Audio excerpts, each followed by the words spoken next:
Welcome to the debate. There is this almost universal human experience of sitting in a quiet room, completely stuck on a task, and the only sound in the entire world is the ticking of a clock on the wall. Yeah, and that clock usually feels like a tyrant. Exactly.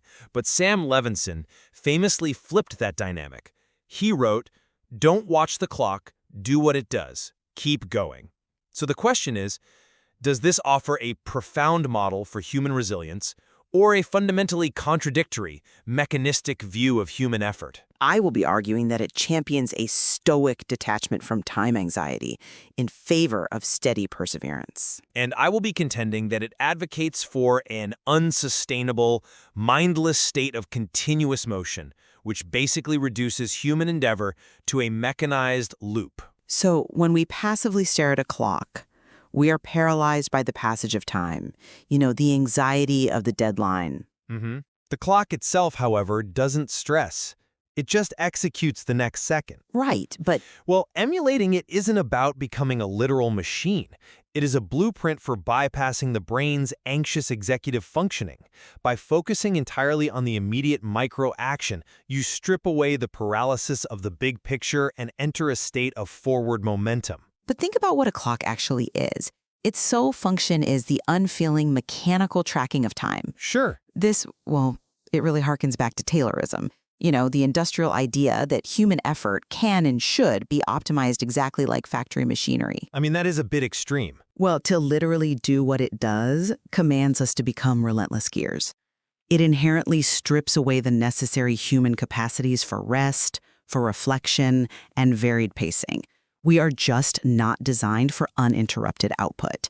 Framing a mechanized object as the ideal model for human behavior is, frankly, a fast track to toxic productivity. We aren't gears, definitely. But we do have psychological friction.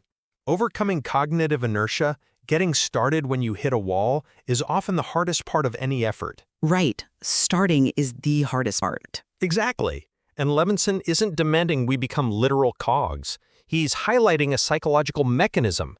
A clock doesn't judge the hour, it just takes the next step. But a flow state. Flow states work exactly the same way, though. You don't obsess over the enormity of the task, you just maintain the rhythm.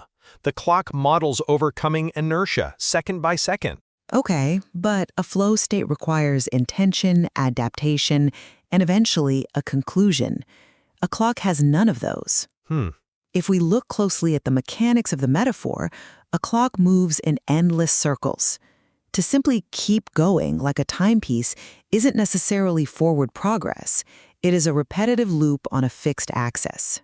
I see what you mean, but Uninterrupted motion without direction or pause isn't a state of flow. It is a state of burnout. A clock spins until its battery dies. Telling someone to emulate that champions motion over meaning. It ignores the human boundaries that make our effort valuable in the first place. the circular motion isn't a trap, though. It is the reality of compounding effort. It is cyclical momentum. Cyclical? Yeah. The hands return to 12, but the day is advanced. The instruction to keep going isn't a bleak command to accelerate blindly into exhaustion. It sounds like it, though. Well, when you hit a wall, the clock offers a model of consistency over intensity. It is an inspiring call to persist through the friction of the moment. There is a steep cost to that unending momentum, however. A clock doesn't sleep. True. It never pauses to reflect on whether it is ticking in the right time zone or whether its efforts are even necessary. This relentless keep-going mentality perfectly encapsulates the commodification of human time. Oh, wow. It implies that any pause, any cessation of forward motion is a failure to be corrected rather than a necessary biological and intellectual reset. Well, we arrive at a fascinating tension here. On one hand, viewing the clock as a symbol of empowering resilience, a method of stoic detachment used to cut through anxiety and maintain compounding momentum. Right. And on the other, seeing it as a bleak, mechanistic loop of endless labor that commodifies our time and ignores fundamental human limitations. It really forces a vital examination of our relationship with action itself. We have to ask whether we view time as an industrial master we must mimic, or a natural rhythm we must navigate alongside our own internal pacing. The tension between grace and grind is completely encapsulated here. We won't declare a winner today, but the question remains open for anyone staring down a deadline.